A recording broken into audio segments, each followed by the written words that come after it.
Qu'est-ce qui vous fait aimer l'été? C'est de vous poser dans votre...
Bonsoir à tous les auditeurs, bienvenue dans l'émission Peuple du Rhône, dédiée à l'actualité sur l'OL, celle de la Ligue 1 et celle du football en Europe.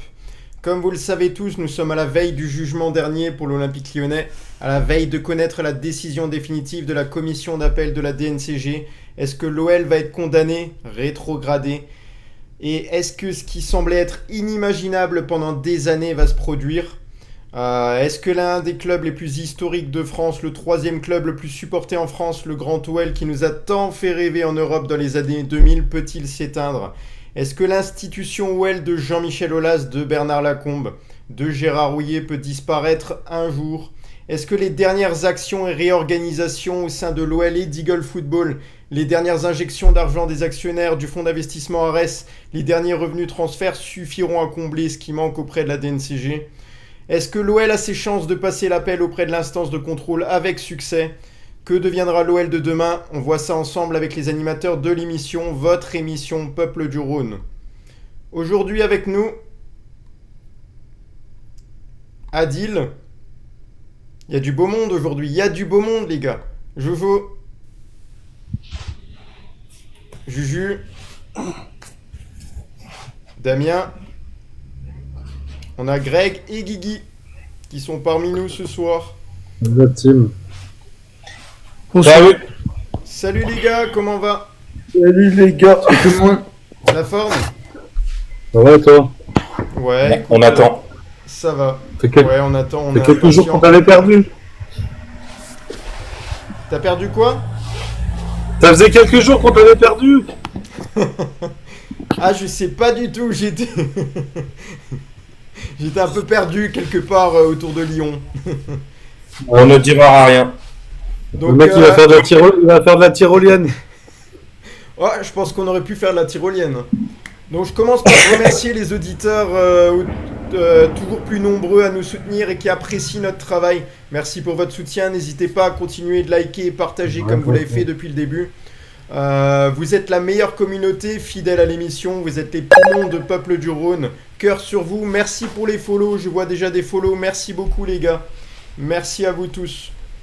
Sur l'actualité lyonnaise, bien entendu, on le sait, hein, les actualités principales et celles qui nous intéressent le plus, c'est celle de demain, c'est le fait que l'OL va connaître son destin.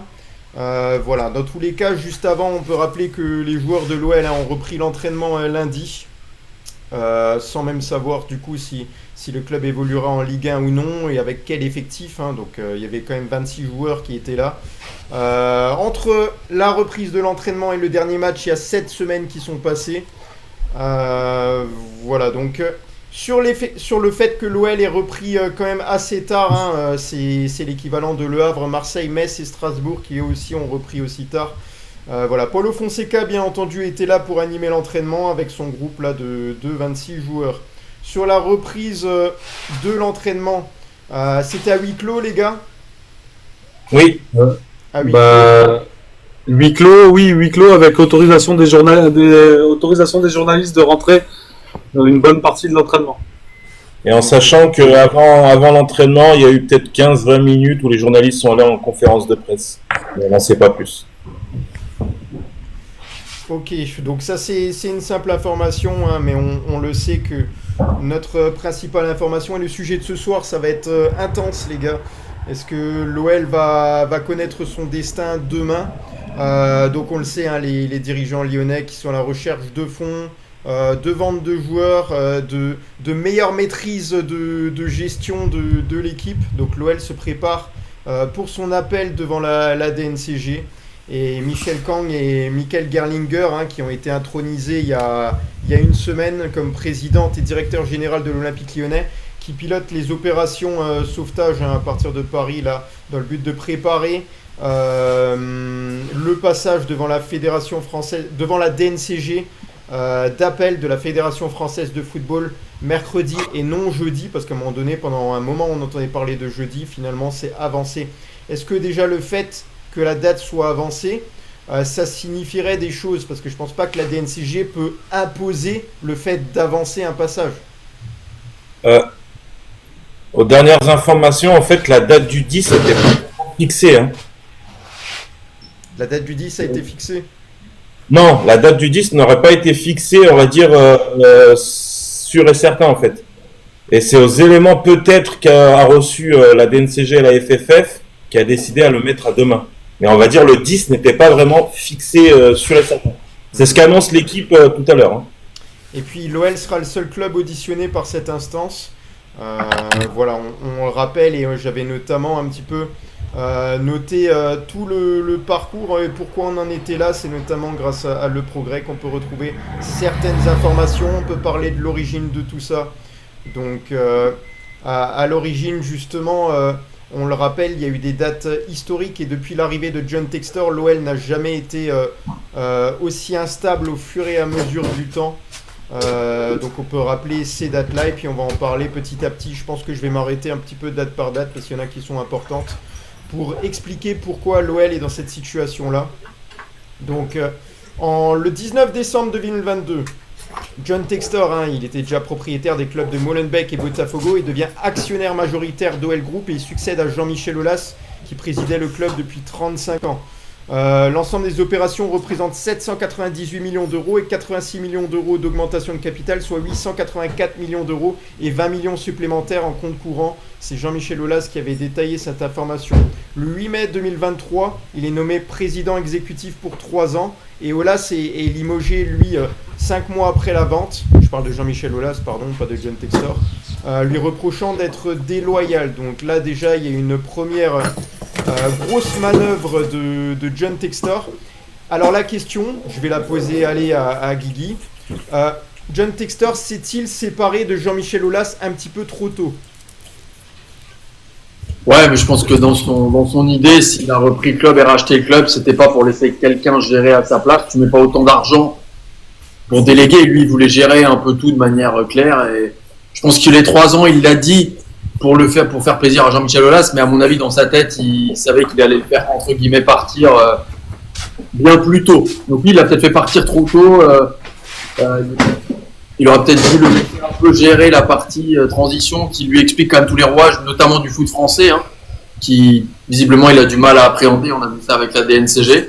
Mais je pense qu'à mon avis, c'était dans l'état d'esprit de Textor de le faire partir assez vite pour être un peu le seul maître à bord et faire ce qu'il voulait faire. Et on a le résultat sous nos yeux. Pourquoi je vois que en commentaire good vacances comme commentaire? Alors c'est parce qu'hier j'étais au centre d'entraînement et j'ai parlé à Tanner Tessman et malheureusement j'ai voulu lui demander s'il avait passé de bonnes vacances et je lui ai dit good vacances. Voilà, c'est pour ça la référence ça vient de moi. Bah là, c'est good holiday. tout le live il a envahi de commentaires good vacances. Hein, là. Oui, c'était un objectif pour certaines personnes de venir mettre ça sur le live Peuple du Rhône ce soir. Bah, tant mieux, ça fait du monde. Voilà, son anglais, ça fait 2. Ouais. Allez, la prochaine date, on a juillet-novembre 2023. En juillet, John Textor nomme le Basque Santiago Gucci président exécutif par intérim, avec déjà le passage devant la DNCG à traiter. La DNCG qui avait déjà mis une première sanction contre l'OL, un encadrement de la masse salariale des joueurs sous contrat et des indemnités de mutation pour la saison 2023-2024. Des mesures qui vont affecter les capacités de recrutement de l'OL qui se traînent dans la fin du classement en plus du championnat. Avec comme conséquence le limogeage de Laurent Blanc le 11 septembre 2023.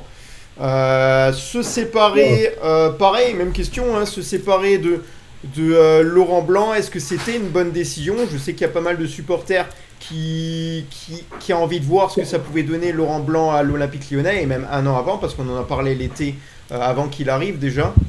Adil, Laurent Blanc, t'en penses quoi déjà de cet entraîneur? Bah écoute, il a été à Bordeaux, hein, cet entraîneur. Il a fait quand même Paris, Bordeaux, après il est venu chez vous à Lyon.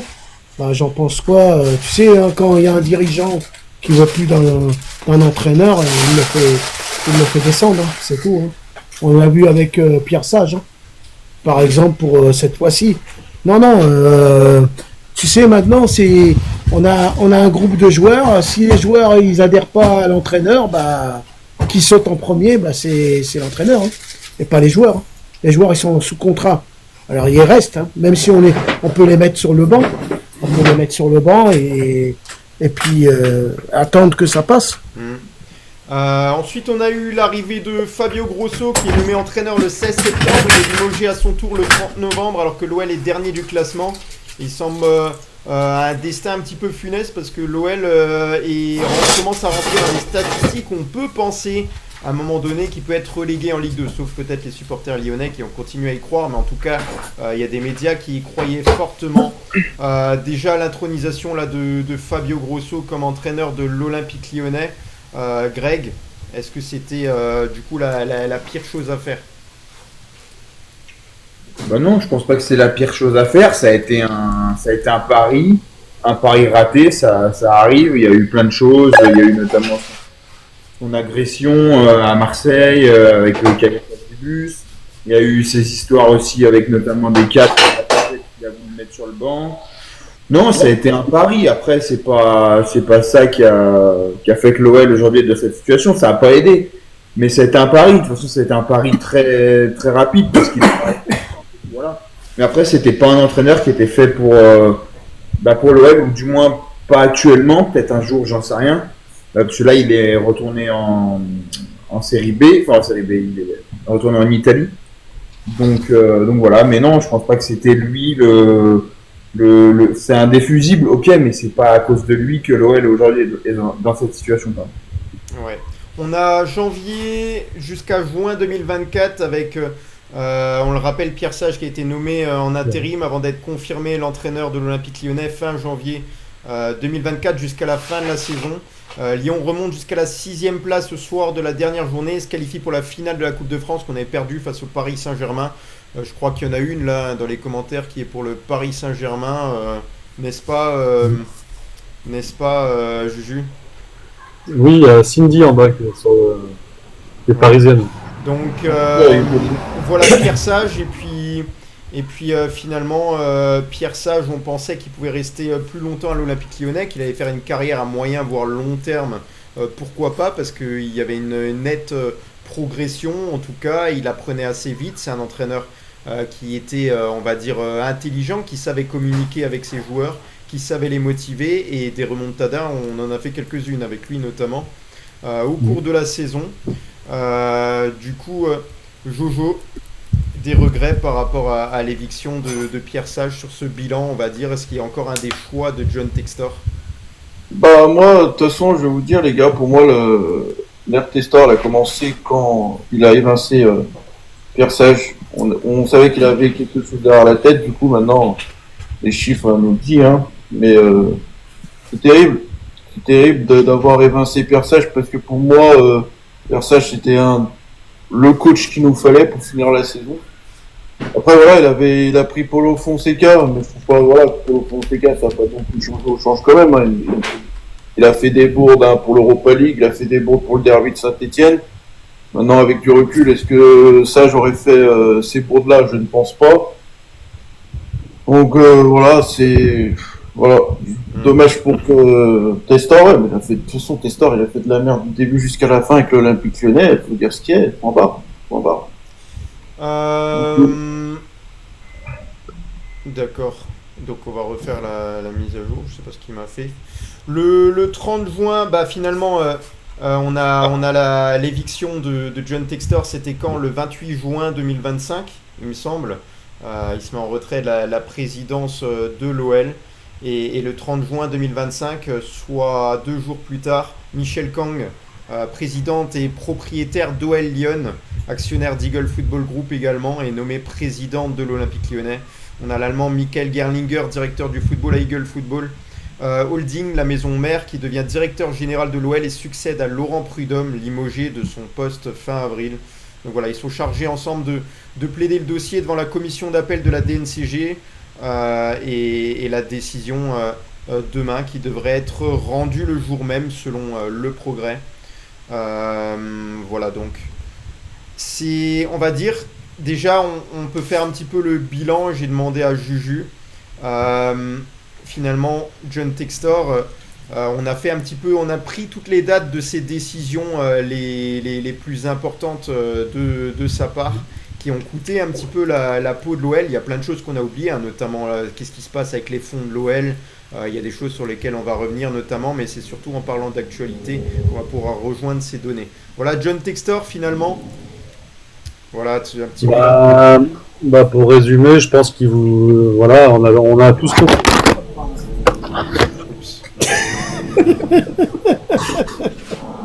Pardon, excusez-moi. Je pense qu'on a tous compris qu'il voulait faire de l'argent sur le dos de l'OL. Voilà, pour résumer, c'est ça. Après, beaucoup de changements d'entraîneurs dans tous ces clubs. Voilà, on va retenir quoi? Honnêtement, pas grand-chose. Pas grand-chose, à part ses mensonges. Ouais, ses mensonges même envers nous, les supporters. C'est tout ce que je vais retenir de lui. Voilà, et puis, si on fait le point un petit peu, avant que John Textor arrive, et c'est important de le signaler, il y a eu plusieurs choses qui ont fait que l'Olympique Lyonnais était dans une mauvaise situation. Il y avait également le Covid qui est passé par là, c'est pareil pour tous les clubs de Ligue 1. Il y a Mediapro, l'histoire là, et on a aussi DAZN. Donc le Covid, on le sait, ça a eu des effets catastrophiques sur l'Olympique Lyonnais. Et d'ailleurs, on a mis fin à la saison assez rapidement, hein, du côté du championnat aussi. Et voilà, donc on sait que l'OL est capable de remonter très fortement sur les fins de saison. Là, il n'en a pas eu l'occasion.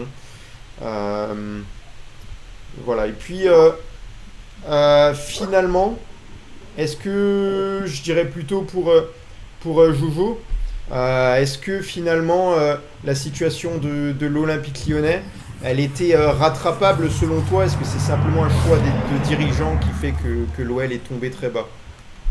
La question elle est chaude là. Pour moi, ok, Olas, il a peut-être mis quand même l'Olympique Lyonnais en déficit quand même. Faut dire aussi ce qu'il y a aussi. Olas, il est pas non plus tout rose dans l'histoire. Après, voilà, Testor, je trouve, quand il est arrivé, là maintenant on a la preuve, hein, c'est que il a rendu encore plus faible dans les finances l'Olympique Lyonnais, tout simplement. Maintenant, avec du recul, voilà, hein, le mal est fait. Le mal est fait. Maintenant, croisons les doigts pour demain. Voilà. Moi, j'ai prié toute la nuit hier. J'ai encore prié toute la nuit ce soir. Et voilà, on verra. Adil? Malheureusement, pour l'Olympique lyonnais, ça fait quelques années que l'Olympique lyonnais vit au-dessus de ses moyens en essayant de faire rêver ses spectateurs. Et là, Madame Michel Kang va faire le ménage en baissant un peu les salaires pour revenir dans des normes normaux ou mal. L'un ou l'autre, je sais pas. Mal, bon, mal. Et ça va faire du bien dans les comptes aussi, parce que on avait injecté énormément d'argent, on jouait toujours, admettons, entre la 6e et la 10e place. On n'allait jamais atteindre les 1, 2, essayer de tirer la Ligue des Champions. Et ça, Madame Michel Kang, elle a fait attention à ça, et ça va. Si on reste en Ligue 1, je dis bien si, parce qu'on n'a aucune information, si on reste en Ligue 1, il y a des choses qui vont être changées, ça c'est sûr, ça je peux vous le promettre. Ouais. Donc pour rappel, c'était déjà il y a quelques mois que l'OL a été relégué en Ligue 2. C'est la décision qui a été prise la DNCG à l'issue de son passage devant la... Ouais, pardon, je me répète. Donc c'était un choix. C'était une décision assez sévère contre l'Olympique Lyonnais, c'était une décision provisoire, donc la relégation de l'Olympique Lyonnais en Ligue 2. Et là, ça a été confirmé il y a quelques jours. Donc le club a fait appel en milieu de semaine dernière et a travaillé justement à monter avec Michel Kang et Michael Gerlinger, on va dire un dossier permettant à l'OL de se sauver. Donc on parlait de 200 millions d'euros attendus, 100 millions d'euros en cash et 100 millions sur un compte bloqué. Voilà, donc les possibilités c'était de remettre au pot ou de l'argent, ou sinon on risquait très gros. Donc l'avenir de l'OL était un peu entre les mains des créanciers. Voilà, c'est le plus important, c'est ce qu'allaient faire justement les actionnaires et les créanciers dans ce dossier. Et voilà, donc là-dessus, qu'est-ce qu'on peut ajouter justement, Greg, sur ce dossier-là? Est-ce que j'ai pu lire notamment que Arès avait la possibilité, bon en tout cas dans l'idée, de mettre 100 millions et les actionnaires mettraient les autres 100 millions ensemble? Est-ce que c'est une possibilité? Déjà, il y a Adil qui voulait poser une question. Oui, mais... Donc on va l'écouter. Ouais, non, ouais. On a déjà posé une question. Ouais, non, mais excuse-moi. Ce que je voulais savoir, où sont passés les 137 millions que Textor devait apporter au premier passage de la TNCG? C'est ça que je me pose la question. Parce que là, maintenant, on redemande encore 200 millions, mais si je comprends bien, ça veut dire qu'il amène zéro, quoi. Il amène zéro. C'est ça, cette question que je me pose. Parce qu'en fait, on va pas parler de 137 millions, parce que de toute façon, avec lui, il doit de l'argent, ça c'est sûr. D'accord. Mais le truc, c'est qu'en fait, cet argent-là, en fait, soit il l'a dépensé, soit il l'a perdu en dette. Moi, j'ai partagé un article d'un média brésilien, je sais pas si c'est vrai, je pense pas que c'est faux. Vous avez vu que Textor envisage de faire construire un stade pour Botafogo de 30 000 places. J'ai vu ça aujourd'hui. Donc voilà, s'il envisage, c'est qu'il a de l'argent, donc l'argent il l'a pris quelque part. Maintenant voilà, et de toute façon cet argent, soit il est arrivé pour lui, soit il l'a mis notamment dans son fameux centre de performance à Botafogo qu'on a vu il y a quelques jours, soit il l'a mis pour acheter des joueurs comme Almada et ne pas rembourser derrière, ou d'autres joueurs, soit il l'a mis, je sais pas moi, pour payer des billets à des supporters de Botafogo en Coupe du Monde des clubs. J'en sais rien, mais en tout cas, l'argent, il n'est pas là. Enfin, du moins, il n'est pas sur les comptes. Maintenant, après, Arès a pas voté. Enfin, Arès, en fait, aujourd'hui, il faut bien se rendre compte que si jamais ils mettent 100 millions, franchement, on peut vraiment leur dire merci parce qu'ils n'ont pas vocation. Même si demain l'OL coule, eux, ils vont pas pleurer. Je veux dire, Arès, ils ont soulevé plus de 92 milliards de dollars l'an dernier. c'est pas un petit prêt, on va dire, avec Textor à, on va dire, 4 ou 500 millions qui vont les faire pleurer. S'ils sont là, c'est qu'ils veulent, entre guillemets, perdre le moins d'argent possible, voire pouvoir récupérer leur mise. C'est pour ça que s'ils sont prêts à mettre les 100 millions ou aider à un certain montant, ils le feront, mais ils le feront pas 10 fois, quoi. Donc voilà, tout simplement. Et puis, on peut venir aussi au sujet là, parce que on peut se poser la question, est-ce que l'Olympique Lyonnais a nourri Botafogo? Et est-ce que Botafogo est finalement le club qui s'en sort le mieux dans la Galaxy Eagle Football, Damien? Bon, de toute façon, les faits sont là. On n'a pas besoin d'être financier, on n'a pas besoin d'être journaliste. On a tous vu tout ce qui s'est passé depuis 2 ans et demi de l'escroc. Donc voilà, ouais, bien sûr, Botafogo s'est enrichi grâce à l'Olympique Lyonnais. Donc voilà, il y a pas.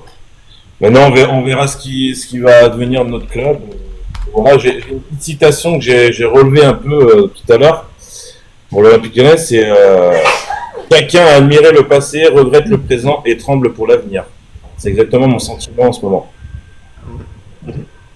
Voilà. Ouais, donc je vois notamment, il y a eu un passage aussi de Mika, hein, professeur agrégé d'économie et de droit, notamment, qui a été questionné par le Progrès.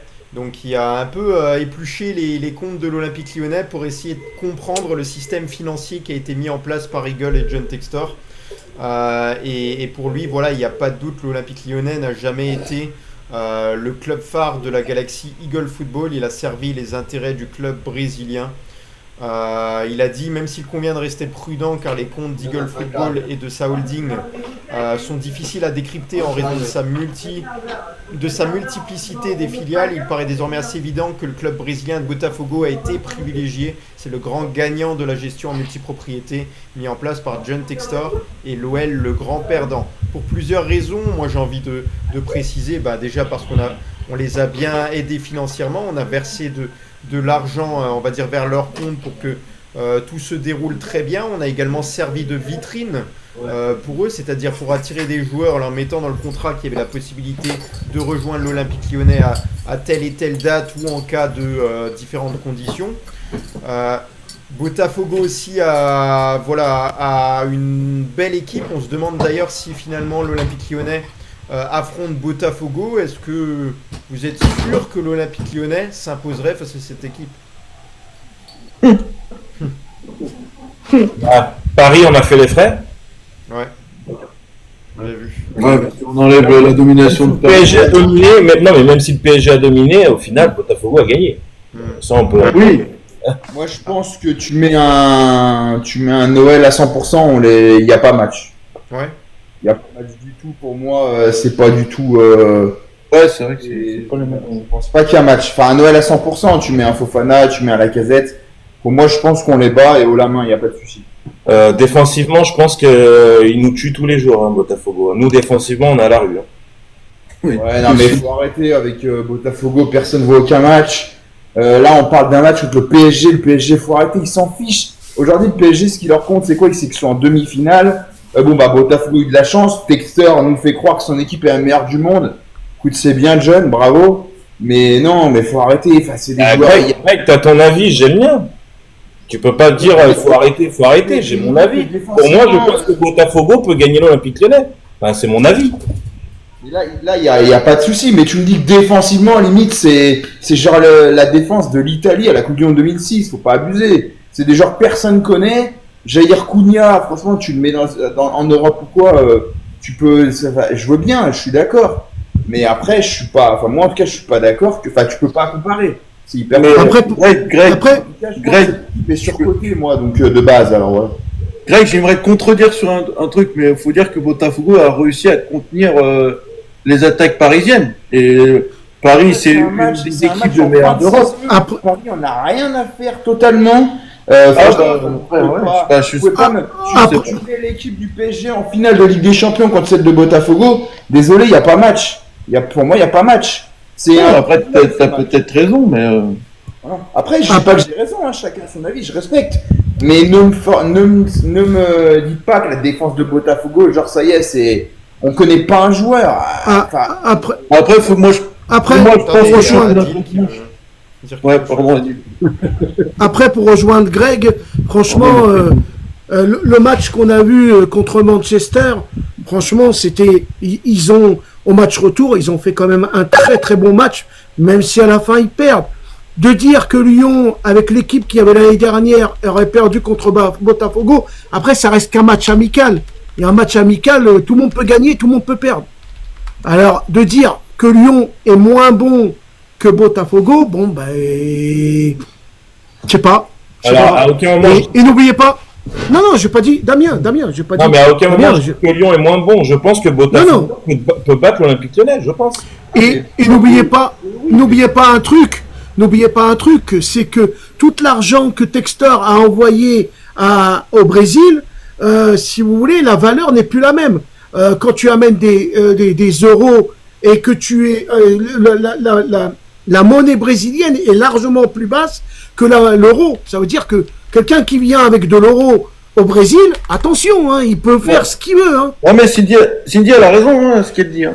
Faut pas oublier que non plus Botafogo, ils sont en plein milieu au quart du championnat brésilien. Hein. Oui, non, mais il y a plein de choses. Voilà. Hein. Après, il y a un truc, il faut juste pas, parce que en fait, il faut pas que, en fait, Botafogo, c'est pas de, moi, je veux dire, on les connaissait pas il y a encore très peu de temps, ou de nom, quoi. Il faut pas croire que c'est nos ennemis, c'est-à-dire qu'en fait, on a un ennemi, c'est John Textor qui fait n'importe quoi. Botafogo, c'est son club, c'est comme ça, mais les Brésiliens sont pas forcément, voilà quoi. Moi, j'ai rien contre Botafogo. Par contre, c'est ce que Textor, quand il nous sort, oui, mais vous voyez, tu connais rien au foot, arrête un peu, t'as jamais touché un ballon de ta vie, au bout d'un moment, arrête, parle avec des gens que, enfin voilà. Donc juste ça, faut pas non plus les croire comme nos ennemis, parce que on croirait un peu que c'est un peu l'OL contre Botafogo, c'est pas ça. C'est plus Textor contre l'OL, et derrière il a Botafogo, tant mieux pour eux, hein. Moi j'ai rien contre ces gens-là, hein. Je sais que c'est un club historique au Brésil, s'ils gagnent des titres, je suis content. Maintenant ça m'embête parce que c'est au détriment de l'OL, mais après ces gens-là, tout le monde n'aime pas Textor non plus au Brésil, hein. Faut pas rêver, hein. Il a eu plein de problèmes, il a comment on appelle ça, il a eu des suspensions quand il a parlé de corruption avec les arbitres et tout. Donc il n'est pas non plus aimé à 100% au Brésil, hein. Juste parce qu'il leur a apporté un titre, forcément il l'aime forcément, c'est normal. Mais au bout d'un moment, il fait des mauvaises choses. On ne devrait pas appeler Botafogo OL. On va partir les gars sur le petit sondage, les gars. Je vous propose aux auditeurs un petit sondage. Donc on a, est-ce que l'OL sera maintenu en Ligue 1? Est-ce que vous y croyez, oui ou non? La réponse est simple. Je vous lance le sondage. Je pense qu'il va apparaître juste là, si je me trompe pas. Parce que je ne le vois pas sur l'ordinateur. Ouais, c'est ça.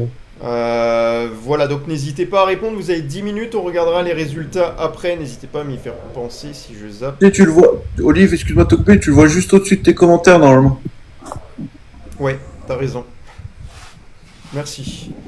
Ouais, Il faut savoir que l'écran il est grand, hein, donc l'écran d'ordinateur, il y a différents menus, on a tout, on a les stats et tout, donc c'est vraiment bien fait, mais il y a beaucoup de choses à savoir. Alors on peut revenir sur plusieurs questions. Est-ce que justement cet Olympique Lyonnais là déjà a des chances de passer on va dire ce dernier contrôle là? On va dire déjà, c'est pas bon pour l'Olympique Lyonnais de passer en appel. Ça veut dire qu'il y a une décision de base qui est prise. Donc il faut vraiment y aller fort pour aller contre cette décision-là. Donc ça veut dire qu'il faut avoir un maximum d'éléments. Et finalement, ce qu'on peut lire dans la presse, on ne sait pas tout, hein, parce que l'OL a, je pense, un petit peu gardé aussi et préservé le secret de toutes ces informations. Je pense que si c'est sorti, c'est pas forcément voulu. Voilà, donc est-ce que l'Olympique Lyonnais, Guigui, a ses chances là d'être maintenu en Ligue 1? Est-ce que tu fais confiance à ceux qui sont là au-dessus, que ce soit les actionnaires, donc Michel Kang et d'autres, et puis Arès, pour sauver l'Olympique Lyonnais? Bah, de toute façon, on est un peu obligé de leur faire confiance parce que c'est eux qui ont repris la main depuis une petite semaine. Maintenant, ça fait tellement de fois qu'on nous dit « Ah, vous inquiétez pas, ça va bien se passer », et on se fait un peu tarter sur la fin. que je serai confiant que quand il y aura la décision de la DNCG qui nous valide notre maintien en Ligue 1. Et encore une fois, quand bien même on serait maintenu, ce serait pas la fin des problèmes parce que je pense qu'il y aura encore pas mal de trucs à régler du côté de l'OL, la masse salariale, les ventes, les salariés. Enfin, ce serait quand même pas, ce serait un moindre mal, mais il y aurait quand même d'autres soucis, je pense, à gérer derrière. Maintenant, on va espérer. On a lu qu'Arès devait peut-être remettre. On compte sur eux, hein, parce que Michel Kang visiblement veut pas injecter 100 millions d'euros dans le bordel, et j'ai envie de dire qu'on peut la comprendre.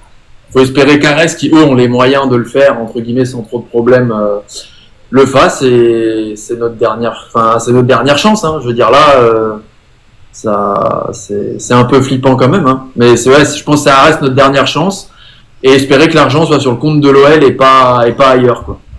Donc la DNCG soit enfin satisfaite. Adil, troisième et dernière question, vas-y. Et la chose qu'on ne sait pas, c'est les départs qu'il va avoir. Ah. Parce qu'on nous annonce peut-être des gros départs, et pour l'instant, on n'en sait rien. Tout Quoi. ça dépendra de la décision.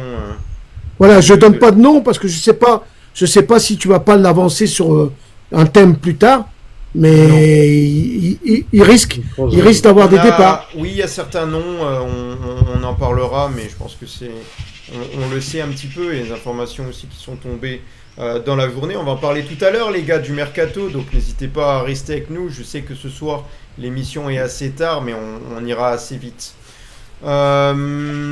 J'avais une autre question, il me semblait que c'était pour Juju. Donc, la question, voilà, comment tu vois l'OL de demain? Est-ce que l'OL peut se remettre sur pied d'après toi?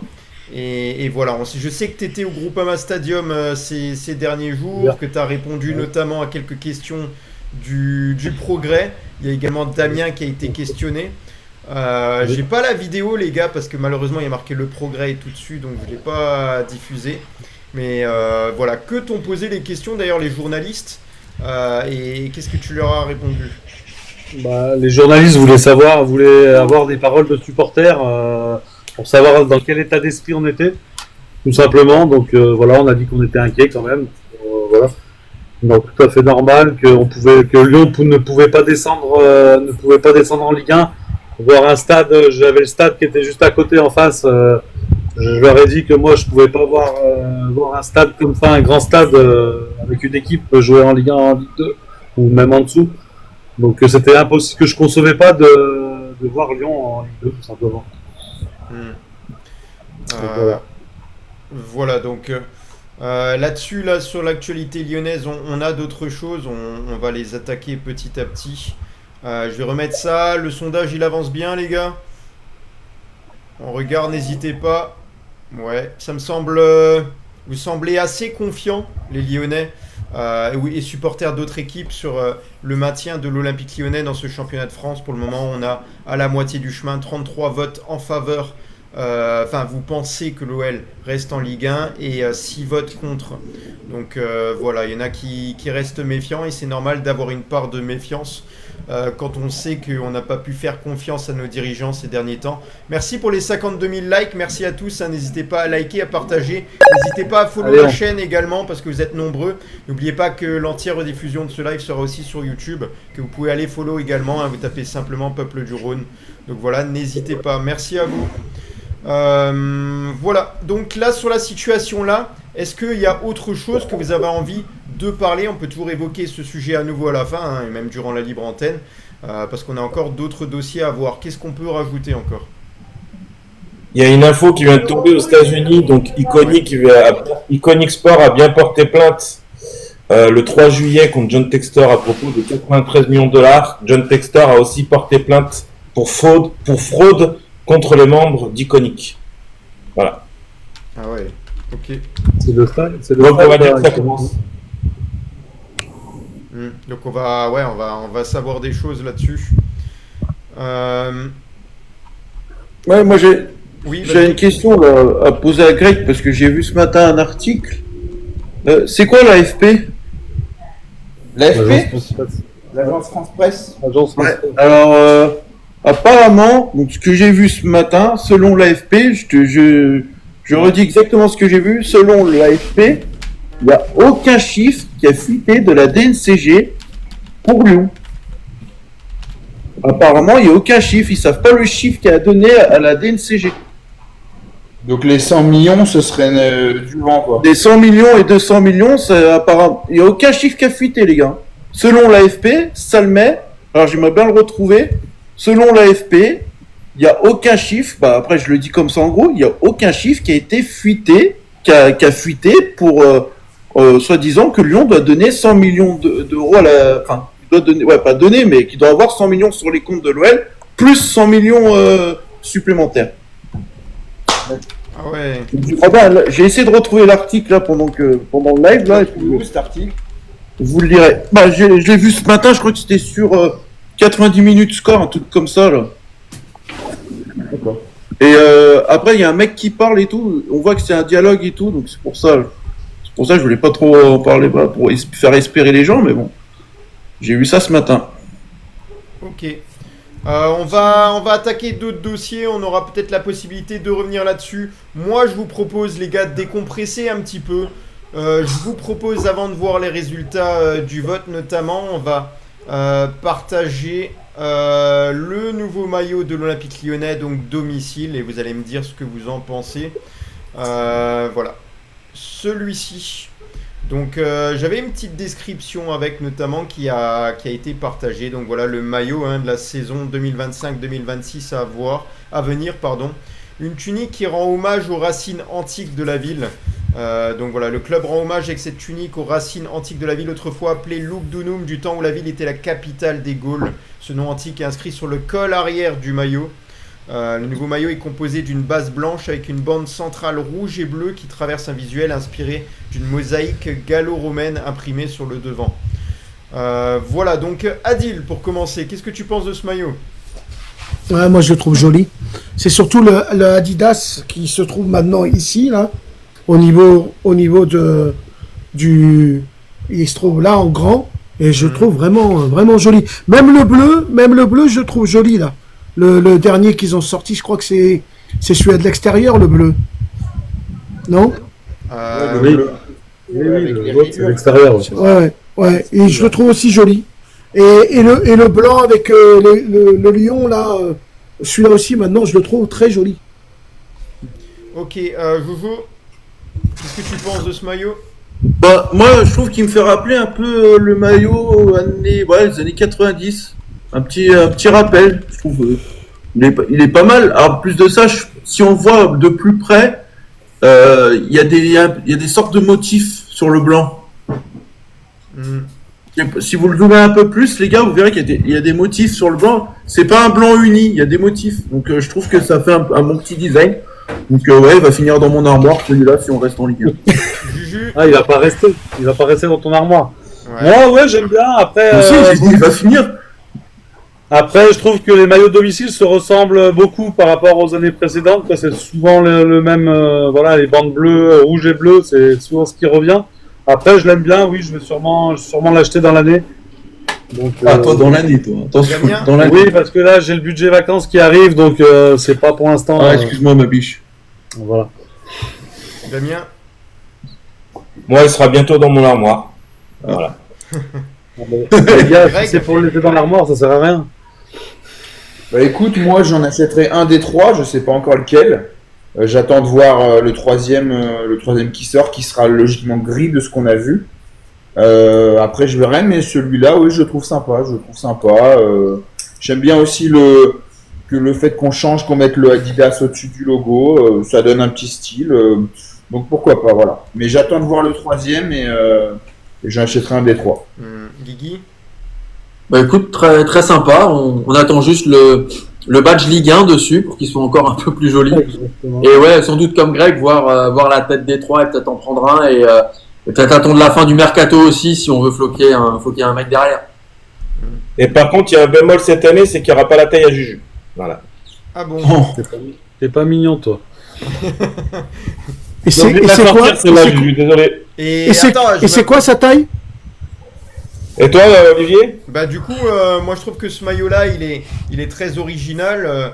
Je pense que sur les terrains, il doit être un des plus beaux cette saison. Bah, la saison à venir, on espère que ce sera sur les terrains de Ligue 1. J'aime beaucoup, j'aime bien le fait que le logo il soit au milieu, j'aime bien les bandes, j'aime bien un petit peu le trait rouge, j'aime bien le Adidas de toute manière. Donc franchement, grande classe sera peut-être un des plus beaux, peut-être le plus beau maillot de la saison. Je sais pas si vous en avez vu d'autres. Bah, il y a, Du championnat. il y a celui du PSG qu'on a vu parce qu'il joue actuellement en Coupe du Monde des clubs. Sinon, non, j'ai pas vu les autres. Non, mais ce que j'aime bien, moi, c'est le look du Zoom. Ça, c'est bien, c'est bien pensé. Allez, j'accélère un petit peu. On avait une information notamment, vu qu'on avait un petit peu là une période de repos, de non-live là pour nous. On a Théo Barisic qui avait prolongé du côté de l'Olympique Lyonnais. Il a pu s'exprimer sur sa prolongation et remercie le club pour sa confiance. Un grand merci à ma famille, mes proches, mes agents ainsi qu'à tous mes coachs et coéquipiers, passés et présents. Avec fierté et engagement, je continue à me battre pour ce maillot. Allez l'OL, peut-on lire sur sa publication. Voilà, donc ça c'est le simple message. Je vais accélérer un petit peu sur le mercato. Alors apparemment il y a une première offre qui aurait été repoussée pour Thiago Almada. C'est d'après une source italienne, le Benfica Lisbonne aurait fait une offre pour Thiago Almada. Les droits économiques du milieu de terrain appartiennent à l'OL. Le Benfica Lisbonne est déjà sur le dossier depuis plusieurs semaines. Botafogo voudrait 40 millions d'euros pour Almada. Donc le club portugais a envoyé une première offre de 35 millions d'euros pour Thiago Almada, selon les infos de Gianluca Di Marzio, le célèbre journaliste du Mercato. Une proposition qu'a déclinée Eagle Football et qui réclamerait un montant autour des 40 millions d'euros. Les discussions entre les deux parties se seraient intensifiées ces dernières heures. Donc attention, dossier à suivre de près. Pour 40 millions d'euros, on lâche. 40 millions? Ouais. C'est ce qui est souhaité en tout cas par. Bah, ils vont Est-ce qu'il y a le choix? pouvoir aussi. Ils vont aussi pouvoir rembourser Atlanta parce qu'Atlanta attend son argent. Ah oui, Ah oui, ils en fait. attendent notre tour. Et est-ce qu'ils ont le droit de vendre à joueurs qui n'ont pas payé en intégralité encore? Ah ouais, c'est ça. Enfin, c'est une vraie. Il y aurait 40 millions dans les caisses de l'OL là. Bah, c'est un Non. peu. Il y a eu un petit montage là encore. Si ils vont rembourser Atlanta, déjà t'en as 21 qui partent. Oui, Et bon, logiquement, oui, c'est à l'OL, mais bon, avec lui. Oui, j'allais dire, on sait jamais où va l'argent, donc. Au niveau du mercato, on a d'autres infos, notamment, on le sait, ça on en avait parlé, de Perry et Adrielson. L'OL devra donner la moitié de leur vente au cas où les joueurs sont vendus à Botafogo. Donc ils font partie des potentiels joueurs qui vont partir. L'OL avait aligné presque 7 millions d'euros pour les recruter, les deux là, donc c'était quand même une faible somme. On se souvient qu'à leur arrivée en provenance de Botafogo en janvier 2024, l'opération comprenait 50% à la revente pour la formation Carioca, en plus des 6,83 millions d'euros déboursés pour les recruter. La moitié des sommes obtenues par l'OL pour ces deux joueurs reviendront au dernier vainqueur de la Copa América, donc Botafogo. De quoi là aussi un petit peu déranger et en tout cas ne pas forcément comprendre. C'est toujours l'OL qui est un petit peu là, on a l'impression, victime du système. Voilà, on a également une autre info sur Lucas Paqueta, parce que Lucas Paqueta, justement, lui, en cas de vente, il y a 10% sur une éventuelle plus-value qui devrait revenir à l'Olympique Lyonnais. On le rappelle que pour lui ça a été compliqué, il a été bloqué notamment pour des histoires d'affaires de paris sportifs. Il intéresse plusieurs clubs actuellement et en tout cas on se rappelle de lui du côté de l'Olympique Lyonnais parce qu'il avait marqué 21 buts et délivré 13 passes décisives en 80 matchs. Lucas Paqueta qui était un des meilleurs joueurs, je pense, un des meilleurs milieux de terrain côté lyonnais, passé par l'Olympique Lyonnais, un joueur très sérieux qui a toujours fait les efforts sur le terrain, très technique et qui a apporté beaucoup de bien à l'Olympique Lyonnais. On le sait qu'après son passage à Lyon, il est passé du côté de West Ham. À ce moment-là, il avait 27 ans. Le club anglais avait déboursé 61,63 millions d'euros, dont 18,68 millions de bonus pour s'attacher les services de ce joueur. Voilà. En Angleterre, il a disputé 120 rencontres et il a marqué 18 buts et délivré 14 passes décisives. Et Manchester City était très intéressé par ce joueur et était prêt à mettre 100 millions d'euros pour le récupérer. Seulement, la fédération anglaise l'a soupçonné d'avoir violé des règles en matière de paris sportifs. Et là, il rentre dans une affaire extra-sportive qui a impacté son plan de carrière. Et aujourd'hui, ce dossier est encore là sur son dos. Alors, il y a plusieurs clubs plusieurs en tout cas, destinations qui pourraient lui convenir, hein, notamment l'Europe, l'Arabie Saoudite et le Brésil. Voilà. West Ham réclamerait entre 60 et 70 millions d'euros pour le joueur. Je pense que pour certaines équipes de certains pays, ça pourrait être compliqué quand même de le recruter à ce tarif-là. Et voilà, sur ce joueur-là, Lucas Paqueta, est-ce que c'est pas un joueur un petit peu qui a gâché sa carrière parce qu'il peut encore toucher beaucoup plus haut et finalement il aurait pu jouer du côté de Manchester City, peut-être même avec Ryan Cherki. Qui c'est qui pas beaucoup parlé, Jojo? Ouais, bah après, je sais pas. Là, franchement, je sais pas. Tu sais Après, pas, Lucas Paqueta, déjà du côté de l'Olympique Lyonnais, tu le classerais dans les meilleurs joueurs passés par l'OL? Oui, Lucas Paqueta, bien évidemment. Ta carrière a basculé. Désolé, j'étais en train de chercher sur c'est pour ça que je t'ai aidé. l'ordinateur. C'est pour ça que j'étais à côté. Qu'est-ce que tu regardes? T'as l'air assez inquiet, Jojo. T'as l'air assez inquiet. Tu regardes les dernières infos là sur l'ordi, t'es en stress. Non, parce que je cherchais l'article de ce matin, parce que je l'ai trouvé à 9h ce matin, j'étais en pause. Ouais. Donc j'essaie de repiocher et tout. Ouais, Donc, t'essaies de trouver c'est certaines pour ça. infos. Ok. Mais oui, bien évidemment que Lucas Paqueta, c'est clair que pour moi, c'était un top joueur et tout. Et d'ailleurs, pour moi, je le redis et je le répète, si Juninho serait resté en tant que directeur sportif, Guimarães et Paqueta seraient peut-être pas aujourd'hui, mais aurait encore fait plusieurs saisons à l'Olympique. C'était un des motifs du fait qu'il y avait des tensions entre Juninho et les dirigeants, parce que Juninho aimerait conserver les joueurs qui ramènent un peu plus longtemps que. En plus de ça, oui, comme les tu joueurs, dis. dirigeants lyonnais, à chaque fois voulaient revendre ses joueurs. Mais son erreur à Paqueta, c'est d'avoir signé à West Ham. Enfin, au vu du niveau et de la saison qu'il avait fait avec l'Olympique Lyonnais, je vois même pas pourquoi il n'aurait pas signé dans un autre club. Moi, c'est sa première erreur. Par contre, il y a une info qui vient de tomber de The Guardian. Textor et Eagle Group Football est proche du rachat du club de Watford. Ça vient de tomber. Ok. Voilà. Les discussions sont très avancées avec Gino Pozzo. Et il manque que la finalité, mais Watford serait racheté par Eagle Group Football. À prendre avec des pincettes, on verra plus tard. Mais ça vient d'être annoncé. C'est pas la première fois qu'il fait la tentative avec ce club en plus. Ouais, Ils sont en quelle division en ce moment, Watford? Championship. Voilà. Et je crois que c'est aussi le Gino Pozzo, je crois que c'est aussi il a aussi Udinese, il me semble. Ouais, faudrait que je regarde là. Mais ça fait pas mal de temps qu'on parle, qu'il veut vendre. Qu'il y a des rumeurs de vente avec lui. Du point de vue du mercato, est-ce qu'il y a encore autre chose qu'on peut rappeler là côté Olympique Lyonnais? Bah, il me semble que la Roma était sur Mikotadze. J'ai lu quelques articles dernièrement qu'ils offraient plutôt 18 ou 20 millions et que nous on en demandait à une époque 22, puis le lendemain on en demandait 40, mais donc la Roma essaierait d'être sur Mikotadze en profitant, j'imagine, des soucis financiers qu'on a actuellement. Donc, que j'avais vu passer. Que Perry serait peut-être sur le départ. Ouais, ça on en a déjà parlé plusieurs fois, mais peut-être qu'il y a une info encore ces derniers jours, là, ces dernières 24-48 heures qui est tombée. C'est ça que tu as vu, Adil? Ouais, c'est ce que j'ai vu, ouais. Ok. Qui serait sur le départ et que ça aiderait l'Olympique Lyonnais à rentrer de l'argent frais. Mais moi, ce qui m'inquiète le plus, c'est quand même Perry, il a vraiment sauvé les cages. C'était infranchissable avec lui. On va mettre qui comme gardien après? C'est ça le problème. Bon, moi, j'ai un truc à rajouter sur Perry. On nous dit que Perry, c'est de l'argent qui a. Mais en fait, Perry, pour moi, c'est pas le transfert le plus important à vendre à l'Olympique Lyonnais pour avoir de l'argent. On doit déjà 50% à Botafogo sur le transfert. Bah oui. Enfin, je suis désolé, je vois pas en quoi le transfert de Perry peut aider l'Olympique Lyonnais avec la DNCG. Tu m'aurais dit un Fofana et un Mikotadze, je t'aurais dit oui, pourquoi pas. Mais en fait, Perry, il a qu'à 50% sur. Enfin, moi, je vois pas quand on me dit oui, Perry, ça peut aider le club, mais pas du tout. En plus, en salaire, il vaut 75 000 euros par mois. Enfin, je trouve incohérent ce truc.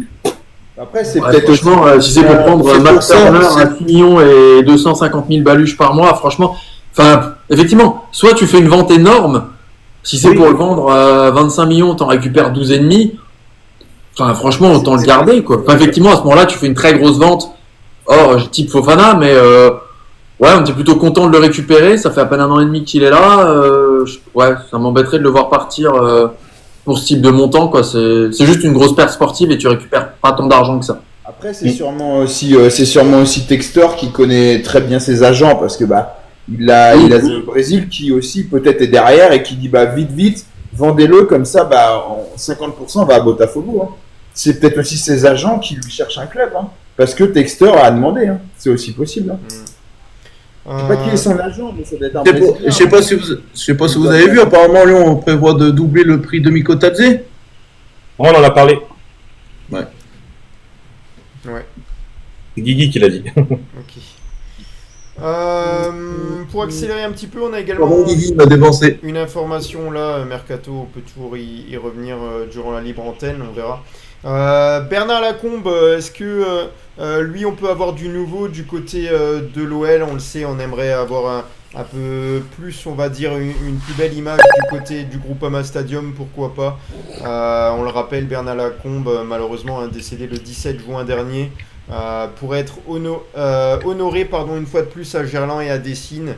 Il est question notamment d'une fresque au Grand Stade. Les hommages ont duré plusieurs jours, on le rappelle, jusqu'aux obsèques le 25 juin. On a pu entendre justement que la métropole de Lyon était en pourparlers avec la municipalité pour rebaptiser la plaine des Jeux de Gerland Stade Bernard Lacombe. Une suggestion étudiée par la mairie qui devra trancher. Il pourrait figurer aux côtés de Gérard Rouillet au stade également. Du côté de l'OL Valais, il serait question de voir fleurir une nouvelle fresque à l'effigie du champion 1984 sur le Grand Stade. Donc on peut aujourd'hui voir celle de Gérard Rouillet, pourquoi pas celle de Bernard Lacombe à ses côtés. Et Paul Bocuse aussi. Ouais.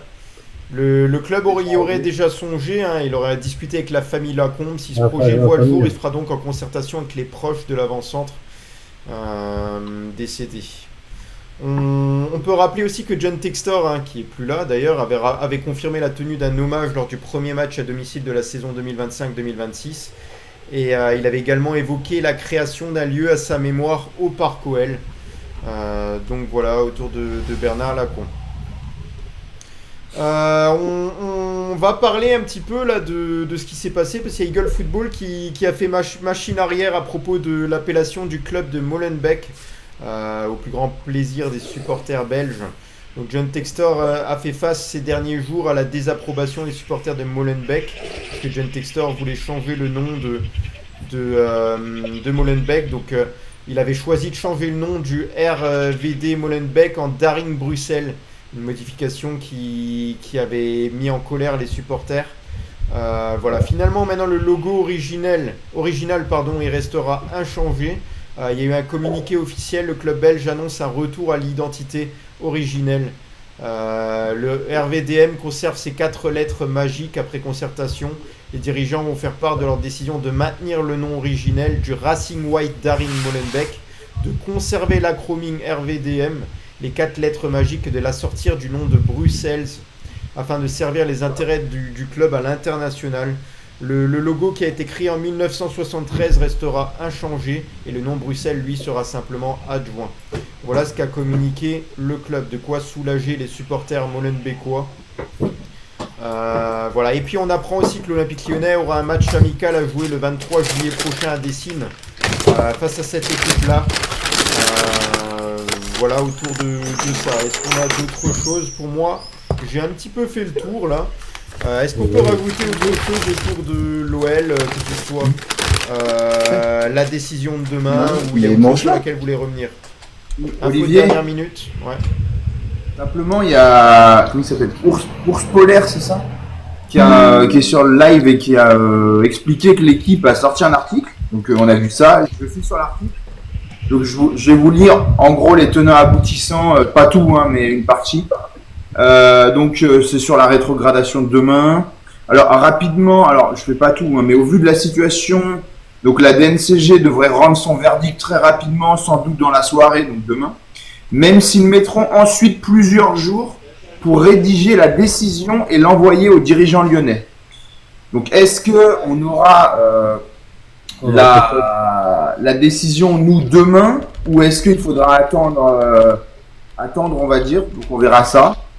L'idée est d'aller vite pour communiquer afin de ne pas subir des interventions extérieures qui tenteraient de peser dans un sens ou dans l'autre. Si la DNCG maintient en appel la rétrogradation en Ligue 2, l'OL aura alors 15 jours pour saisir le Comité national olympique, le CNOSF, à partir du moment où il aura reçu la modification écrite de la décision. Donc en gros, si jamais ça ne passe pas, à partir du moment où on aura donc reçu cette notification, comme un peu là, hein, on aura 15 jours pour saisir le CNOSF. Voilà, en règle générale. Alors attendez 2 petites secondes, je découle l'article en même temps. Le CNOSF se réunit très rapidement en règle générale, il réexamine le dossier et vérifie que la Ligue en première instance puis la FFF en appel n'ont pas commis d'erreur. Donc en gros, logiquement, ils leur diront pas non. Attends, tu es en train de nous dire qu'il va falloir attendre encore, il va falloir encore patienter tout ça encore après-demain? Je suis en train de dire que si l'appel ne passe pas, tu peux passer devant le CNOSF. Ouais. Mais bon, c'est comme on l'a dit, c'est une instance qui généralement ne dédouane pas la FFF et encore moins la DNC. Exactement. Mais c'est une possibilité, tu vois, si on veut tout recourir, voilà. Ce petit marathon, même s'il était couronné de succès, n'empêcherait pas l'OL d'être exclu de la Ligue Europa, par contre. Donc, de ce que je comprends, attends, 2 secondes, tac. Donc, le COMEX ne déjuge pas la DNCG, nanana, si la décision restait finalement. Donc, ouais, si par contre, la décision, donc, demain est maintenue, quoi qu'il arrive, le CNOSF pourrait nous sauver simplement pour la Ligue 1. Pas pour la Ligue Europa, de ce qui est marqué. Après là, c'est des instances. Hein. Dans l'accord négocié avec l'UEFA et signé par le club lyonnais, il est spécifié que si l'OL ne gagne pas en appel et se retrouve définitivement rétrogradé en Ligue 2, il est automatiquement exclu de la Ligue Europa et qu'il doit normalement disputer cette saison, sans attendre un éventuel recours au CNOSF ou une saisie du tribunal administratif. Voilà. Mais attention, hein, on aura la réponse demain. On a également. Au vu de la situation, ils devraient rendre leur verdict très rapidement, sans doute dans la soirée, même s'ils mettront ensuite plusieurs jours pour rédiger la décision, c'est-à-dire sur papier. Mais la décision sera dite demain soir. Ah bah oui. On a la un mi-temps du bonjour match de du Kofeu, PSG ou hein, pas Kofeu, c'est Gilles qui était avec nous au stade la dernière fois, qui nous passe le bonjour. Donc merci frérot. Salut. Salut de toute l'équipe. Parce qu'il y en a qui savent pas qui c'est Kofeu Rétro, ben voilà, vous savez qui c'est Gilles qui est avec nous. Et rapidement, on passe donc demain, comme a dit Damien, donc on passe demain en fin de matinée.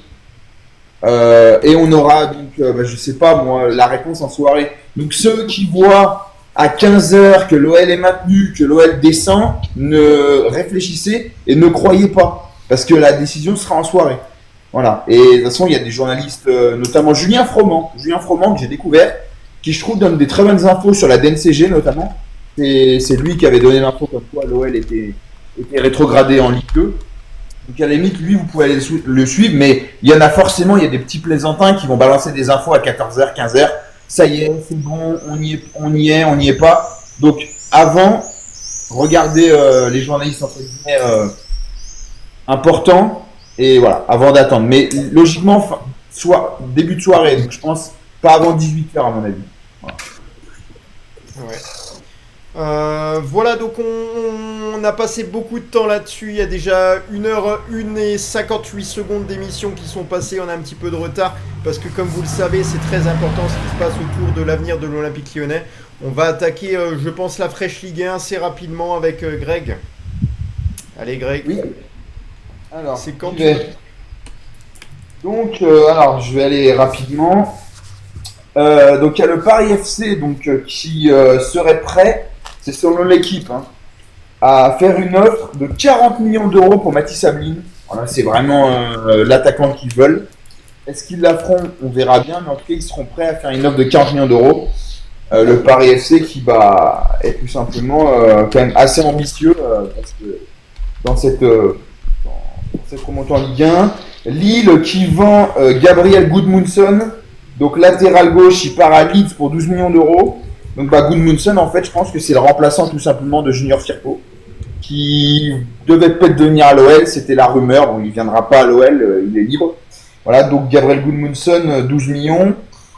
Il y a donc le Paris FC qui est aussi sur Benjamin André, donc Benjamin André, capitaine du LOSC. Il est dans sa dernière année de contrat, je crois qu'il a 33 ans, il me semble. 33 ou 34. Et le Paris FC a proposé 2 millions d'euros, refus du LOSC, alors que le joueur veut y aller. Donc je pense qu'à mon avis, 1 million de plus, et je pense qu'à mon avis, il partira. Voilà. Dylan Bakwa, le Strasbourgeois, qui a fait une grosse saison, qui a été un des meilleurs passeurs du championnat, qui a un accord avec Com. Donc comme Damien en a parlé depuis plusieurs semaines, Como, c'est vraiment le club en Italie qui a beaucoup d'argent, qui a une grosse ambition, qui a réussi à garder Fabregas notamment en coach. Donc il y a un accord avec Como, sauf qu'en fait, Bakwa, il attend parce qu'il se dit, il aimerait bien jouer une Coupe d'Europe. Et étant donné que Com ne fait pas de Coupe d'Europe, il réfléchit, mais il pourrait y aller. Voilà.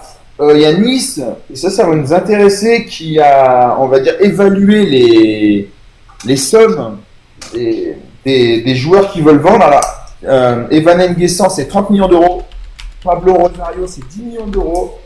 Et un joueur qu'on connaît bien, c'est Melvin Barr, qui a fait une belle saison. Moi, je trouve que le prix est un peu exorbitant, mais bon, après, s'ils le vendent à ce prix-là, tant mieux pour eux. C'est 35 millions d'euros. Voilà, donc je crois qu'il y a des clubs anglais qui surveillent le dossier. Mais ce serait 35 millions d'euros pour Melvin Barr, un joueur qui est formé chez nous. Voilà. Olivier Cloarec est donc le nouveau président du TFC. Le TFC qui a perdu son président, donc Damien Comolli, qui est maintenant directeur général de la Juve. Voilà, donc là, Cloarec, ancien président notamment de Rennes, qui débarque au TFC. Nantes qui reprend Nicolas Cosa en près de 1 an. Voilà, donc il revient à Nantes. Cosa, il est prêté sans option d'achat par, comment il s'appelle, Wolfsburg.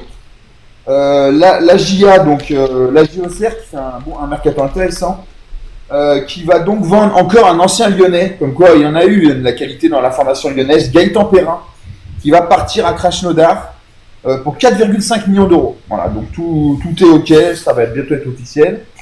En attendant, Auxerre se fait prêter Ibrahim Osman. C'est un jeune de Brighton, excusez-moi. Et donc c'est un prêt avec une option d'achat de 16 millions d'euros. Ça m'étonnerait qu'il reste plus d'1 an en Ligue 1, mais bon, on va le découvrir.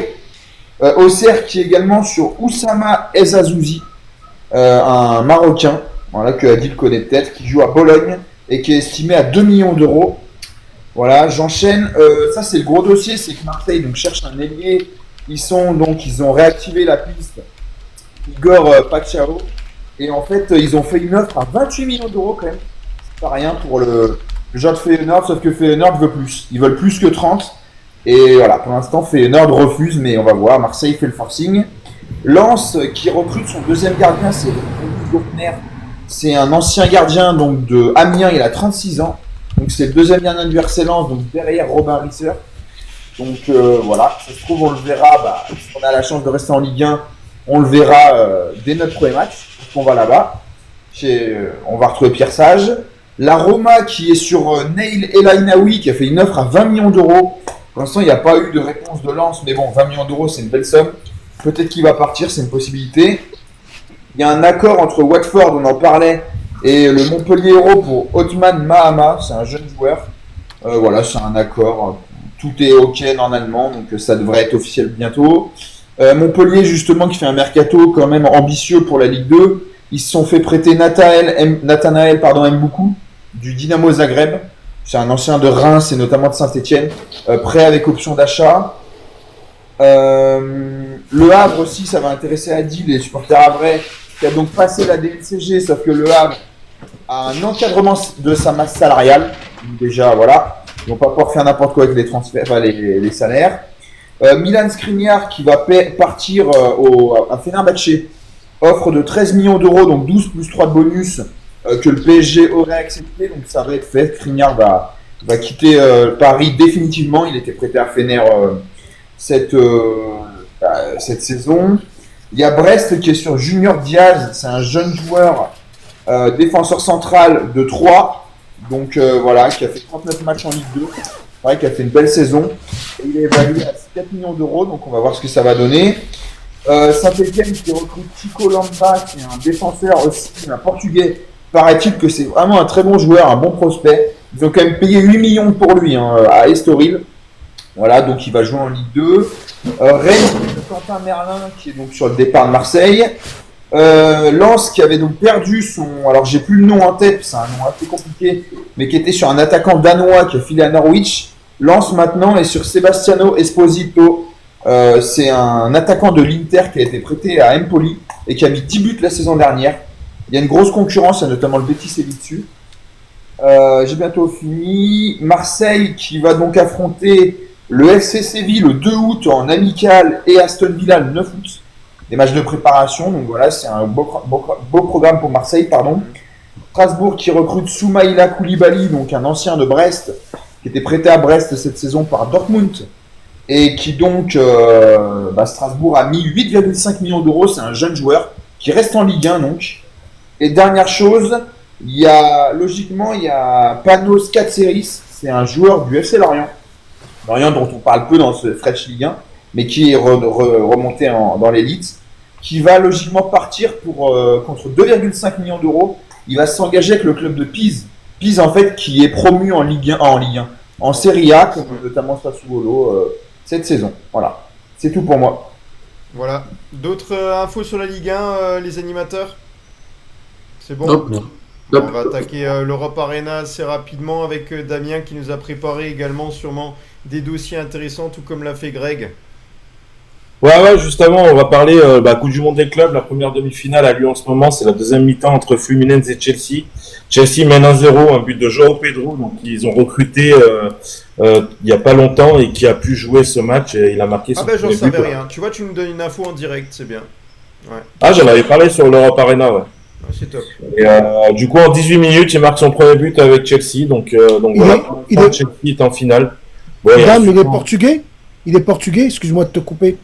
João Pedro, non, il n'est pas portugais, je crois pas. Non, Brésilien, je crois. Il est brésilien. Donc voilà, merci. demain il y aura à 21h Real Madrid PSG pour la deuxième demi-finale.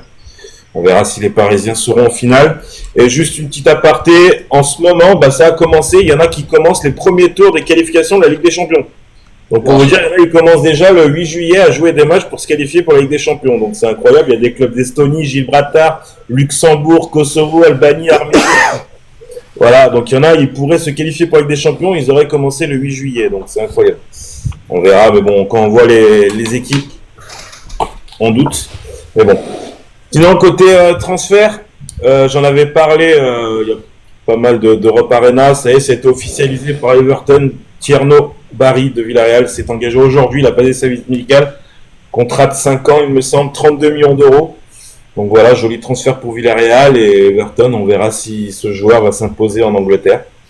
Une info de Botafogo, ça y est, Botafogo tient son nouvel entraîneur. Il s'agit du fils de Carlos Ancelotti. Donc Davide Ancelotti sera bien et l'entraîneur de Botafogo. Donc on verra s'il va faire une carrière comme son père.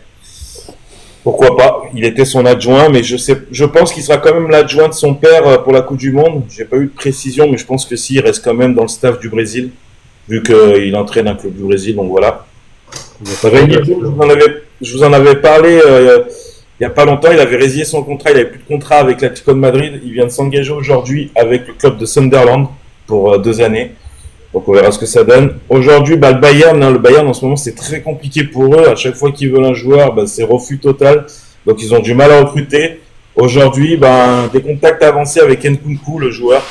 Donc le joueur serait dispo pour jouer au Bayern. On sait que Chelsea n'en veut plus avec leur entraîneur italien. Je me rappelle plus de son nom. Mais voilà, donc il serait mis sur Nkunku. On verra ce que ça va donner. J'en avais parlé aussi il y a une semaine. Ça a été officialisé aujourd'hui. Enfin, ça va être officialisé là bientôt, mais il vient de passer sa visite médicale. C'est Elanga de Nottingham qui a passé sa visite médicale et qui va signer son contrat. Donc ça va être officialisé aujourd'hui dans la soirée. Donc voilà, Newcastle, je crois, pour 62 millions d'euros. Nottingham qui a bien vendu. Donc on verra ce que ça donne avec Newcastle. Naples, alors Naples aussi, je pense que Naples et Como en Serie A cette année, ça va être pas mal parce que bien recruté. Là, ils auraient envoyé 2 offres pour 2 attaquants. C'est Lorenzo Luca de l'Udinese qui a fait une bonne saison, qui est très prometteur. Ils auraient fait une offre de 34 millions d'euros, bonus compris. Pour l'instant, il n'y a pas d'annonce concernant si c'est accepté ou refusé. Et ils auraient offert à Liverpool, envoyé une offre de 50 millions d'euros plus 5 millions d'euros de bonus pour Nunez. Pour l'instant, il n'y a pas d'accord entre les clubs.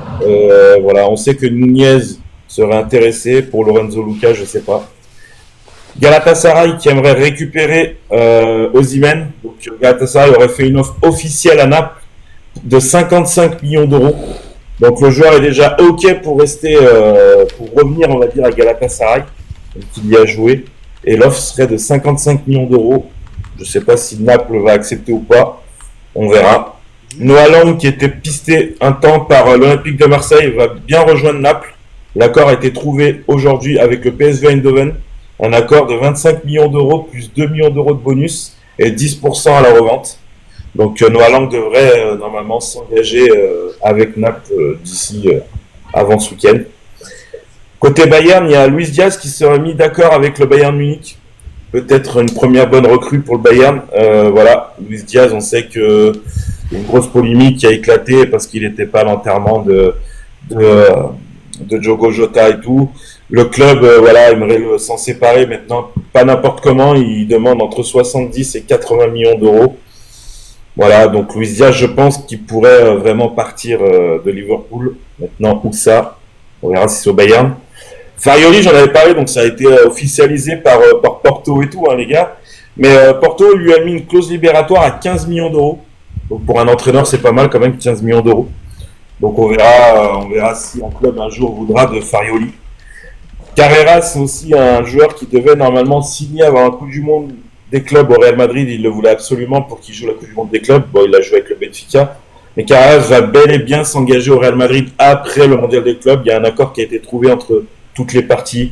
Donc voilà, Carreras devrait rejoindre le Real. La seule chose qu'il faut finaliser, c'est que le Real, le Benfica aimerait un joueur dans la transaction. Ça sera un jeune. Pour l'instant, le nom n'a pas été donné, donc on verra.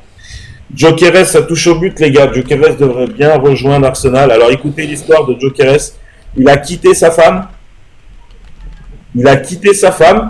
Pour ne plus avoir d'attachement avec Lisbonne et le club du Sporting. Donc c'est incroyable. Donc il a vraiment quitté sa femme pour pouvoir être sûr d'être bien à Arsenal. Bon, peut-être qu'il en avait une autre, on ne sait pas, mais bon, je trouve ça quand même marrant. Mais il devrait bien rejoindre Arsenal. Tout est d'accord. Donc les finalisations sont proches. Et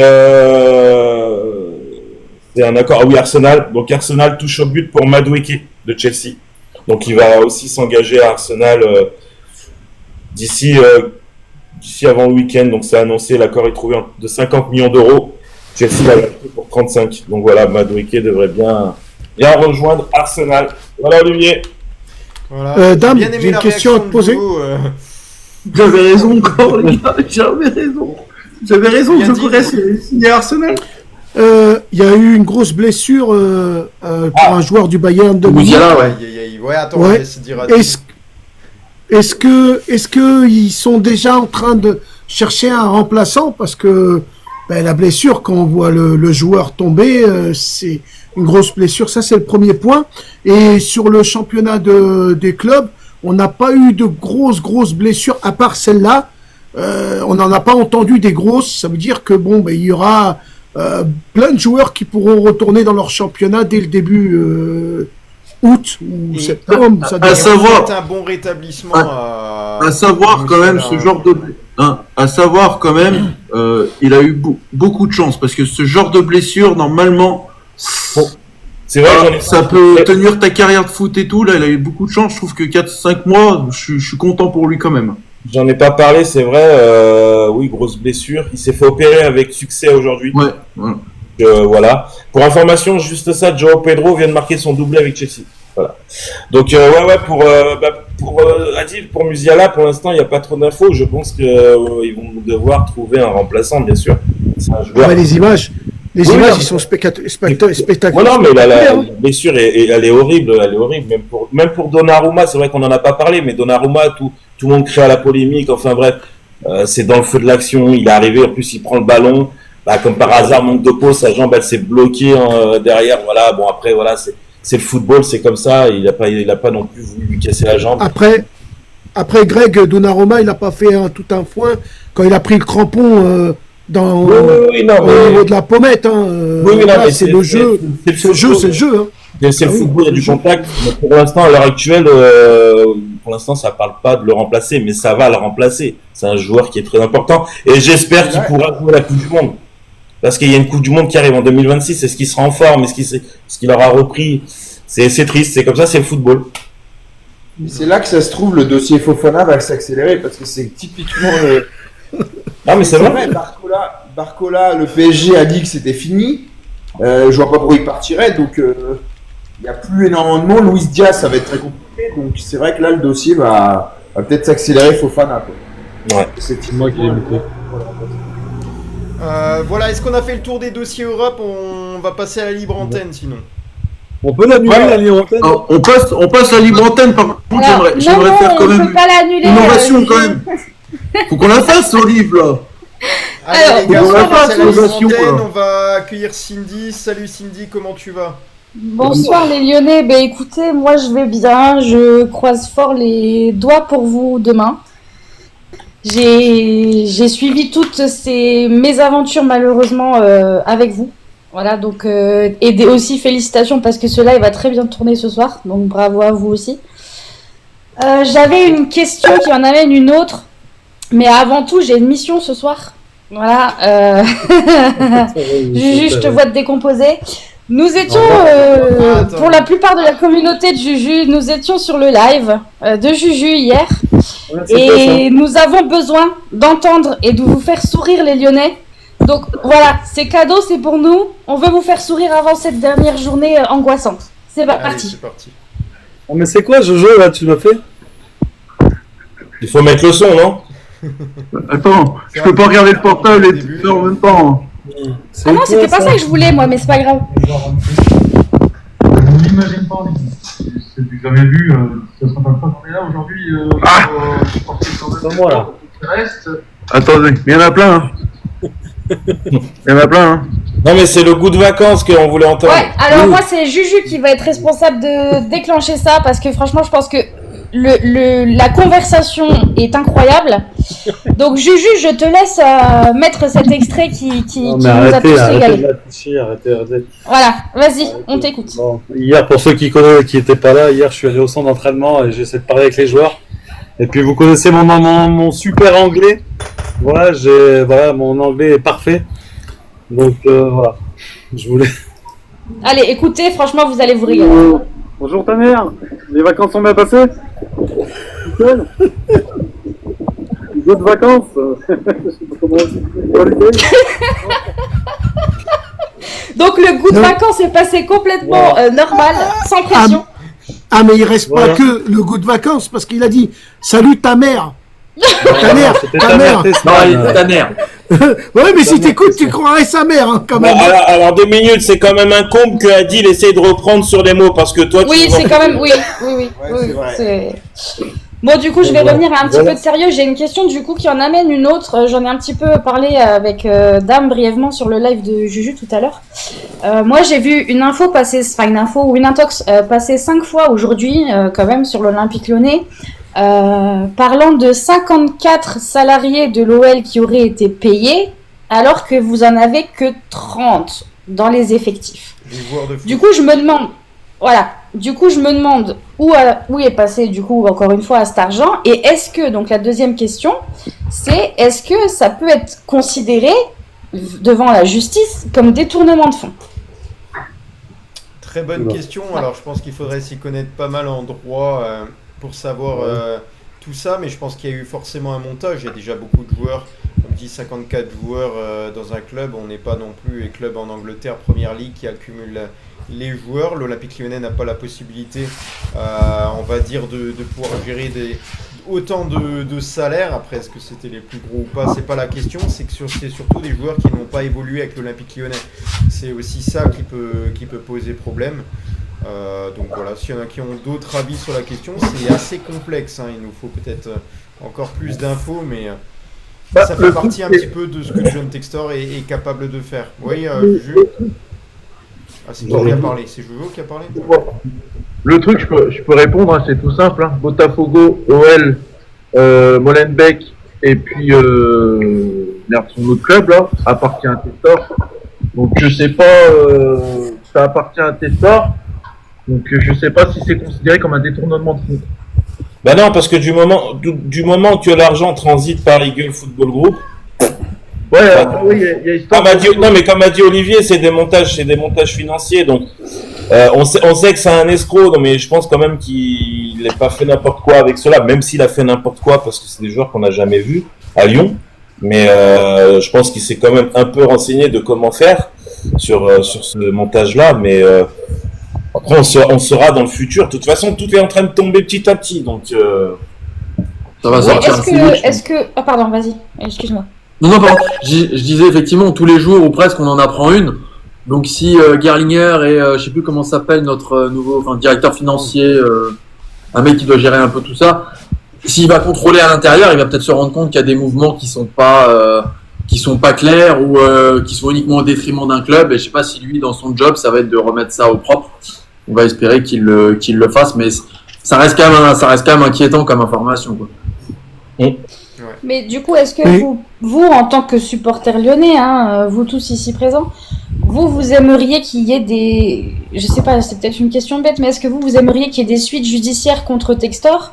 Ou vous aimeriez, voilà, si vous restez en Ligue 1, stop, on tourne la page et on n'en parle plus, quoi. Est-ce qu'on doit avoir un esprit un petit peu de vengeance ou de on va dire, de racheter sa faute ou en tout cas de nous rendre des comptes ? Bien sûr, je pense que les supporters lyonnais ont envie de savoir. En plus, sous John Textor, il y a peu de communication. Donc, il y a des choses qui ne sont pas dites. Et ça me dérange. Donc, oui, pourquoi pas. Après, comment ça va se passer par la suite, on attend de voir, oui. Moi j'aimerais bien, oui. Ok. Les autres ? Et je pense que Lyon n'acceptera peut-être plus de se retrouver dans un traquenard comme ça avec 4-5 clubs où c'est parti en nœud de, je sais pas si je peux le dire, en sac de nœuds, et ils voudront être l'Olympique Lyonnais et c'est tout, et pas être avec Botafogo, Molenbeek et peut-être l'AS Tintawin. Mais pour le moment, on fait trop partie d'Eagle Football. Oui, mais à l'avenir. À l'heure d'aujourd'hui, de toute façon, Adil, c'est ce que te dit la DNCG. C'est-à-dire que les comptes d'Olympique Lyonnais restent à l'Olympique Lyonnais. Et il me semble que Textor a encore en plus du capital dans l'Olympique Lyonnais, donc il a aussi... Ah, bien sûr. Oui. Non, mais ça, on le sait. Ce que je veux te dire, c'est que déjà, par rapport à la DNCG, il n'y a plus d'échange Botafogo, c'est-à-dire le compte de l'Olympique Lyonnais doit être le compte de l'Olympique Lyonnais. Si ça continue avec Michel Kang, c'est fini, les gars. Mais si vous voulez, pour qu'un investisseur revienne prendre l'Olympique Lyonnais seul, eh ben, il va falloir qu'il y ait des gages et que soit Textor soit effacé ou soit qu'on rembourse Textor et puis qu'après on repart sur de bons termes. C'est ça que je veux dire. Il faut que l'Olympique Lyonnais maintenant redevienne un club unique et pas avec 5, 4, 8 ou 10 clubs en même temps. C'est compliqué à dire. Je pense qu'on va réfléchir à recruter Cindy pour animer la libre antenne. Je suis pas sûre que ce soit une très très bonne idée. Mais après, il fait du repos là, c'est bien. Je peux me reposer. Le seul défaut, c'est qu'elle est parisienne. On peut pas avoir toutes les qualités du monde. J'en ai une, ça va, c'est pas mal. Et je vous là qui nous montre quelque chose. Regardez, lui aussi il a besoin de son succès quand même. Allez. Non, je m'en fous, moi. En plus, il a un micro vert en plus. Ah, c'est vrai, j'avais pas remarqué ce détail, c'est vrai. Il n'y a pas de son, Jojo. Mais si, mais faut mettre plus fort. Non, mais c'est bon, enlève. On s'en fout. Bah, t'as honte? C'est pas que j'ai honte, mais ça sert à rien. Un vrai envoyé spécial, monsieur. C'est des images, ça. Les bras des droits d'auteur. Il va nous falloir vraiment les t-shirts personnalisés Peuple du Rhône et tout. Laisse son maillot. Ouais. Ah non, mais sur le live à Juju, on m'a dit que je ressemblais à Merde, à l'entraîneur de Marseille, comment il s'appelle? Sampaoli. Des Herbis. De Zerbi, mais en gros, si tu veux. Tu vois. Ah oui, des Herbis, ouais, il y a un air de des Ah non, moi je dirais des Maintenant Eubis. que tu le dis. Des Eubis. Ouais, il y a un petit air à frère. Ouais. T'as trop mangé de merguez. Mais lui. Il peut manger du Big Mac, ouais. Merci Oliva, je suis beau. Hein. Non, mais par contre, ce qui serait bien quand vous vous faites interviewer comme ça, que ce soit Juju, Dame, Jojo, enfin les Je sais ce prochains qu'elle va dire. à venir, vous pouvez dire voilà, on a une chaîne sur TikTok, Voilà. Peuple du Rhône. Franchement, je trouve que ce serait pas mal. Bah, J'ai un petit article dans l'équipe. Pourquoi tu l'as pas dit Juju, c'est pas la première fois que tu te fais interviewer. Ils auraient coupé, je pense, la partie là. Juju, c'est pas la première fois que tu te fais interviewer en plus. Non, mais ils ont coupé. Hein. Par exemple, moi, mon intervention sur BFM Lyon, il n'y a pas toute l'intervention. Hein. Bah ouais, Ou alors tu peux dire de mettre comme nom, là tu sais en dessous, ton nom, et écrire à côté animateur Peuple du Rhône, par exemple, tu vois. Oui, j'ai ça, à la oublié. limite, tu peux faire, ouais. J'ai lu un non, article aujourd'hui sur l'équipe. J'ai oublié de vous dire que j'ai le mail personnel du gars, du journaliste de RTL. Hein. Ouais, j'ai vu ça en message privé. Ouais. Olive, je te coupe. Faut qu'en fait il soit embauché par toi pour que ça soit le nom affiché comme ça. Faut qu'on ait un Ah bah écoutez, Faut qu'on ait un cadeau, contrat. hein. Ah mais en plus c'est pas des conneries par contre. J'ai fait d'école de commerce et tout. Ouais, mais après, franchement, est-ce que tu peux pas faire un petit, au lieu de dire, On va pas te demander parce que une Juju, preuve. il a plus donné sa mais chaîne les TikTok. preuves, mais ils ont pas le droit de mettre le nom parce que les preuves ils vont te demander et tout. Tu travailles pour qui? Ouais, je l'ai. alors, Ouais, je mais l'ai- vu que je l'ai Juju, il lui a donné, demandé mais, son nom elle apparaît TikTok, il pas. aurait très bien pu dire Peuple Ah du oui, Rhône, oui, bah elle par aurait pu exemple. donner son nom TikTok. Juju. La première Voilà. chose qu'il va être faite, c'est déjà certifier le nom Peuple du Rhône pour qu'il soit entièrement en possession de nous. Mais surtout que Juju, c'est pas la première fois qu'il se fait interviewer. On s'était Ils veulent fait déposer à l'INPI. déjà. Ouais, c'est ça. avec je crois, Guigui, tu connais le principe ou quoi? Parce que moi, je le sais pas, hein, je te dis ça comme ça. Non, enfin, je sais que le nom des marques. Alors, c'est les donc, gars, c'est peut-être une Parisienne qui va vous aider, encore une fois, mais je vais demander à l'ours polaire de vous aider pour votre certification. Il connaît quelqu'un à TikTok France. Ah, bah avec plaisir. Voilà. Voilà. Merci. On voit qu'on parlait de parisienne de Ah, ça serait énorme. On enverra la note de frais à John Textor. Alors par contre, Harry Lyon, c'est À pas Botafogo, Julien hein. Leroy, c'est Jérôme Leroy, il ressemble à Juju. Pas Julien Leroy. Jérôme Leroy. C'est vrai que Juju, il a un air de Jérôme Leroy. Non, par contre, les c'est vrai. Fabien Lemoine aussi, les gars. Ouais, toi, tu Fabien ressembles à Lemoine, ouais. Bon, les Hein gars. Ouais, Guillaume. Eh, les gars, on est à 1h30 d'émission. Là, on va stopper. On a fait une bonne émission. Merci Cindy d'être venue et d'avoir Avec participé, plaisir. d'avoir animé la libre antenne parce que franchement, nous on est Et les plus à auditeurs. ce stade-là de l'émission. Et les auditeurs. Et merci. Ouais, tout le Ah, on monde. n'a pas fini. Merci à tous, merci de Attends. Et les auditeurs, Vas-y. demain, soyez branchés à 21h parce que si Lyon est en Ligue 1, vous n'êtes pas prêts. Ah, J'espère tu nous que annonces une t'animeras surprise? pas- J'espère que tu n'animeras pas dans le pire des cas. Je pleurerais, je ferais Ah, style de pleurer. C'est une catastrophe.